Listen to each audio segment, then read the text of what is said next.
influências deste imóvel que será construído. Sim, eu me referi ao prédio da Rádio Clube, sim, que você falou agora há pouco, que é exatamente ao lado desse prédio da Rádio Clube que poderá ser construído um imóvel moderno, com tendências, né, pós-moderna, e que poderá cobrir, inclusive, a beleza desta obra arquitetônica secular que é o prédio da Rádio Clube. É o Fuscar. Exatamente. Infelizmente, então não há nenhum compromisso.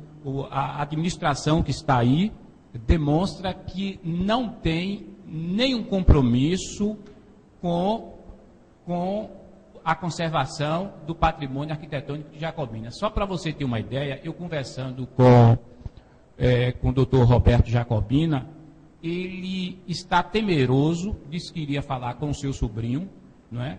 Com medo da comieira daquele prédio vizinho, que é dos Mesquitas, atingir outro prédio do Dr. Djalma, que fica ali na Praça Castro Alves. Então ele já está com medo. Quer dizer, quanto em Salvador, Maurício, mesmo sendo de pessoas particulares, o Estado, o município, tenta escorar ou fazer uma coisa de uma maneira parcial, enquanto aqui em Jacobina não se faz isso. Não se faz isso. Eu estou aqui em mãos, um teatro que foi de 1923, lá em Cachoeira, não é? Está sendo restaurado, foi fechado em 1950 e está sendo restaurado.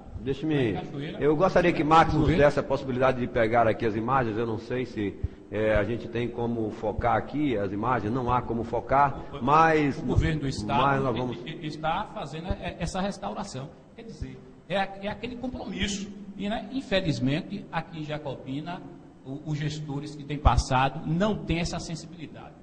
Não tem e não está tendo essa sensibilidade atual gestora, o gestor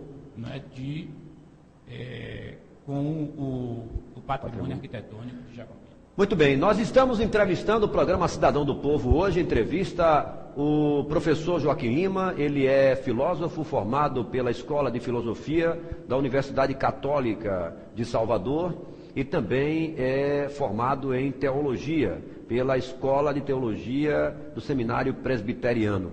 Bom, o professor, ele é filósofo e ele é teólogo, mas tem essa preocupação histórica. Professor, nós temos aqui uma universidade estadual, que é a UNEB, que tem um curso de História, e nós temos a Faculdade de Tecnologia e Ciências da Bahia, a FTC, que também tem um outro curso de História. Nós temos aqui já alguns historiadores, nós temos um contingente considerável de graduados em História. Não seria uma covardia essa comunidade acadêmica não assumir também a sua postura, não tomar também lugar de ator nesse processo? O que é que pode ser feito, afinal de contas? O senhor, inclusive, individualmente, já está se mobilizando nesse sentido. O que é que pode ser feito para frear essa destruição desse patrimônio histórico material? Eu acho que tem que ver um levante, uma conscientização, principalmente do quadro do Departamento de História da UNEB, porque tem respaldo, tem respaldo. Diretório acadêmico. E não isoladamente, porque tem alguns professores, por exemplo, o professor José, ele tem se preocupado com isso, o próprio Walter também tem se preocupado com isso, mas são pessoas isoladas. É preciso o departamento de história da universidade assumir esse papel. Assumir esse papel. Junto à sociedade organizada, para dar um basta nisso. Bom, eu acho que o curso de História, ele pode pode haver um trabalho de conscientização muito anterior à questão da universidade. Eu gostaria de lembrar que nós temos, por exemplo, aqui em Jacobina, apenas para provocar mais informações nesse sentido, nós temos aqui em Jacobina um hino com uma letra da professora Doraci Araújo Lemos, com a música, a sua composição de fundo do maestro Amado Honorato de Oliveira, que seria a canção, a harmonia desse hino de autoria do amado Honorato de Oliveira, que foi o fundador, inclusive, da Orquestra Filarmônica Juvenil Rio do Ouro de Jacobina. Nós temos aqui alguns fatos históricos de Jacobina, da época, que pode se remontar à era colonial, como, por exemplo, o ciclo do ouro, que ainda está muito presente na nossa história. Nós tivemos aqui até o próprio professor, o antropólogo Luiz Motti, numa determinada participação de um seminário que foi realizado aqui pela UNEB, ele esteve em Jacobina e ele inclusive, no seu livro, ele faz citação de que houve aqui um episódio, inclusive, da chamada Santa Inquisição, que seria o tribunal da Igreja Católica na época dos idos do século XVI, né, aproximadamente, XVII, e que essa região ainda vigorou resquícios, né, desse tribunal da Santa Inquisição. Ou seja, Jacobina tem uma história muito rica, mas que não é aproveitada, inclusive, no ensino fundamental. O senhor não acha que há uma falha, inclusive, dos projetos pedagógicos elaborados no município, que poderia já nascer dentro dessa escolaridade, esse espírito de cidadania voltado para a preservação, e já se trabalhar lá na base, professor Joaquim? Sim, isso é de fundamental importância. Olha, só não fugindo da história, Maurício, você entrevistou o rapaz ali do IB, não é? E se falou de Epaminondas, né? De Epaminondas. E eu lembrei daquele casarão que o médico... Doutor Aguinaldo Xavier de Oliveira. Certo? E eu acho que ele é daquela família. Agora, voltando no resgate, eu acho que tem que haver realmente um resgate. Eu acho que o quadro, não é, da UNEB, né, o departamento da UNEB, né, eu acho que tem que fazer isso, tem que fazer se... É que tem que provocar, Maurício, Eu acho que as escolas, sim, também, principalmente as escolas particulares. Visto que, quando se trata da escola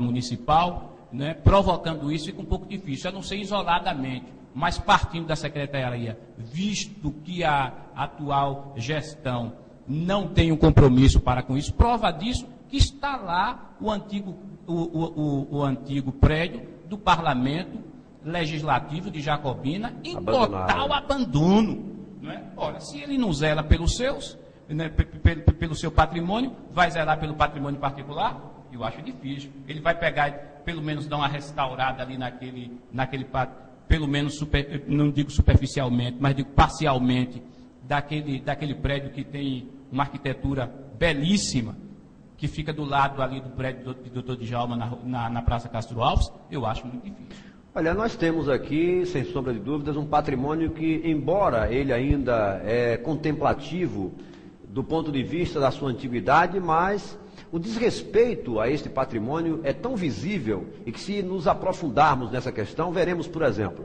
a Igreja da Matriz, que é uma obra do período colonial brasileiro, é uma obra do século XVI, né, século XVII aproximadamente, já foi alterada por diversas vezes, e hoje, por exemplo, ela jamais poderia sofrer ela poderia receber o selo de um patrimônio histórico, uma vez que até a transformação se deu de forma tão profunda que o piso hoje já é de mármore, a sacristia foi demolida para se construir uma nova e moderna sacristia, mesmo preservando alguns entornos externos de caráter colonial, mas já se vê, por exemplo, barras de colunas de ferro atravessando. Mais recentemente, nós tivemos aqui o ex-secretário de Cultura do Estado, o Dr. Paulo Galdense, que nos deu um presente, que foi a recuperação do altar da Igreja de Nossa Senhora da Conceição, que foi o único, né, que ainda conseguiu receber ainda um selo de historicidade, mas praticamente todos esses imóveis já sofreram intervenções que descaracterizaram a sua estrutura. Isto é exatamente a falta de uma fiscalização, de um controle maior do município, professor. Engraçado, Maurício, que um indivíduo que geralmente nós que somos teólogos, geralmente somos também teólogos, filósofos, fizemos o curso de teologia, o bacharelado em teologia e a licenciatura em filosofia. E eu digo que o indivíduo, cada vez mais que ele se aproxima mais da letra, que tem uma formação acadêmica, não é? Ele está mais sensível, principalmente o indivíduo que é um filósofo, que eu não digo um filósofo, mas eu digo o indivíduo amante da sabedoria. Eu não digo que hoje tem filósofo, mas tem amante da sabedoria. Filósofo Sócrates, Platão, Aristóteles, não é? Mas eu digo os amantes da sabedoria. Um padre, um vigário, não é? Eu me lembro que o padre na reforma de lá, ele disse assim: eu estava escavando lá atrás e por algum momento eu me deparei em um túmulo, porque tem lá um túmulo, e havia lá ossadas e tinha um sapatinho e tal, e eu resolvi fechar, resolvi não mexer. Quer dizer, onde o rapaz foi mexer em túmulos lá dentro da Igreja da Matriz, que fica no fundo, ali atrás do altar. Você vê, e era um vigário, não é um rapaz novo, um rapaz já que tem uma certa idade, mais ou menos com mais de 50 anos. Muito bem, este é o professor Joaquim Lima, filósofo, teólogo, nosso convidado aqui especial, porque ele está inclusive em vias de nos presentear com um documento belíssimo, que será um livro focado na história de Jacobina, do ano de 1920, ou da década de 20, aos dias atuais. Olha, é tão importante esse nosso encontro aqui, falarmos sobre isso, nos debruçarmos sobre esse tema, porque, dado a insensibilidade dos gestores atuais, até porque têm um conhecimento acadêmico, conhecem porque hoje o processo de informação ele é rápido e ele municia o indivíduo, o sujeito, de informações necessárias para saber aquilatar, mensurar, não é? As suas ações e suas atitudes. Por exemplo, há quem diga que Hitler, com toda a sua intenção malévola, quanto a extirpar os judeus e criar tantas situações de genocídio na Segunda Guerra Mundial, assim mesmo ele teve uma sensibilidade histórica de preservar. Ele era amante das artes e, independente desse outro lado, né, esse lado infelizmente maléfico do Hitler, mas até ele, com toda a sua maldade na Segunda Guerra Mundial, preservou muitas obras de arte, quadros, pinturas, estátuas, artes forjadas no ouro, enfim, e não destruiu. Quando da invasão soviética a base de Hitler em Berlim, tentou-se de todas as formas buscar o Hitler, aniquilar-se Hitler, mas tentando inclusive preservar, há um general que tentou preservar inclusive o parlamento alemão para que ele pudesse ficar em pé. Teria se jogado uma última bomba para destruir, mas alguém deu a ordem que não, que ali deveria ser preservado, porque era uma obra, não é? Uma obra fantástica. Napoleão Bonaparte também, nas suas guerras napoleônicas, ao invadir a Prússia para tomar o Império da Prússia, né? O Império Prussiano, o Napoleão também teve o cuidado de guardar as obras de arte. Ele era amante das artes, para mostrar que também ele tinha um lado intelectual, né? Um lado de uma pessoa voltada para as artes, e Napoleão também preservou muito isso. E para nós, depois de um período como esse, eu diria um período de selvageria, de invasões, onde o que valia era a prevalência do poder sobre o outro, nos dias atuais que nós estamos aqui num país de regime democrático, numa Constituição chamada de Constituição Cidadã, onde pelo menos se imagina teoricamente que os governos devem trabalhar com o olhar participativo, desde a elaboração de um orçamento às suas políticas públicas, é muito difícil acreditar que nos dias de hoje a gente encontre governantes com esse tipo de perfil, não é, professor? Infelizmente, Maurício, infelizmente, são poucos governantes,